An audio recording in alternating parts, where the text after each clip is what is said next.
കേരളത്തിന്റെ പല ഭാഗത്തും CPM ക്രിമിനലുകൾ കോൺഗ്രസ് പ്രവർത്തകരെ പോലീസിന്റെ ഒത്താശയോടെ ഒരു കാരണവുമില്ലാതെ ആക്രമിച്ചു വരികയാണെന്ന് KPCC പ്രസിഡന്റ് സണ്ണി ജോസഫ്. കടയ്ക്കലിലും കായംകുളത്തും സമാനമായ സംഭവങ്ങളാണ് നടന്നത്.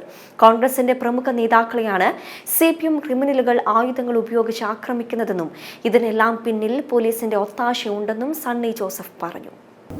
കേരളത്തിന്റെ പല ഭാഗത്തും CPM ക്രിമിനലുകൾ പോലീസിന്റെ ഒത്താശയോടെ കോൺഗ്രസ് പ്രവർത്തകരെ അന്യായമായിട്ട് ഒരു കാരണവുമില്ലാതെ ഒരു പ്രകോപനമില്ലാതെ ആക്രമിച്ച് പരിക്കേൽപ്പിക്കുകയാണ് ഗുരുതരമായിട്ട്. ഇന്നലെ കടക്കലിൽ കോൺഗ്രസിന്റെ പൊതുയോഗം നടക്കുമ്പോഴാണ് KPCC ജനറൽ സെക്രട്ടറി ഉൾപ്പെടെ പങ്കെടുത്ത കോൺഗ്രസിന്റെ പൊതുയോഗം നടക്കുമ്പോഴാണ് കോൺഗ്രസ് പ്രവർത്തകരെ ആക്രമിച്ച് ഗുരുതരമായി പരിക്കേൽപ്പിച്ചത്. കഴിഞ്ഞ ആഴ്ചയാണ് കായംകുളത്ത് മുനിസിപ്പൽ ചെയർമാനായിരുന്ന ഇപ്പോഴത്തെ കൗൺസിൽ ഉൾപ്പെടെയുള്ള പ്രമുഖ നേതാക്കന്മാരെ, അറിയപ്പെടുന്ന നേതാക്കന്മാരെയാണ് CPM ക്രിമിനൽ സംഘം ആയുധങ്ങളുമായിട്ട് ആക്രമിച്ച് പരിക്കേൽപ്പിച്ചത്.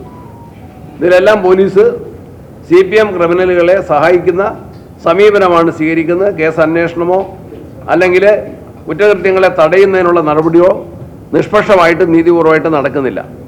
സ്കൂൾ പാർലമെന്റ് തെരഞ്ഞെടുപ്പിൽ കണ്ണൂരിലെ അഞ്ചരക്കണ്ടിയിലും മറ്റു പല സ്ഥലങ്ങളിലും എഴുവൻ പോളിടെക്നിക് കോളേജിലുമെല്ലാം KSU പ്രവർത്തകരെ SFIക്കാർ ഇതേപോലെ ക്രൂരമായിട്ട് ആക്രമിച്ച സംഭവത്തിലും പോലീസ് കുറ്റവാളികളെ സംരക്ഷിക്കുന്ന നിലപാടാണ് സ്വീകരിക്കുന്നത്.